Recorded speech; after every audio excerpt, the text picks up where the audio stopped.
But the question is, do we ever encourage them or encourage other people to grow in their knowledge of Christ?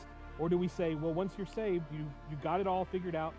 All you need is that little ticket to heaven and you'll be okay. Because I think that oftentimes that's how we view it, is that you've learned enough, you learn that you're a sinner, you learn that you need salvation, you believe that, and then your growth stunts right there. But one of the things that we see throughout the New Testament and throughout the scriptures is that Paul and Peter and the apostles are always pushing us to grow in our knowledge of Christ. That being stagnant in our knowledge of who God is not a good place for us to be. And so this morning, after last week we looked at Ephesians 1:3-14, and he has a deep theological, just rich passage about who God is and the fact that we were saved, that we were adopted, that we were redeemed in Christ, that we were sealed with the Spirit. He knows how heavy that language was. And so the next thing he does in verse 15 is he offers up a prayer for understanding, a prayer for enlightenment, a prayer so that people can see the beauty of who God is and they can grow in their knowledge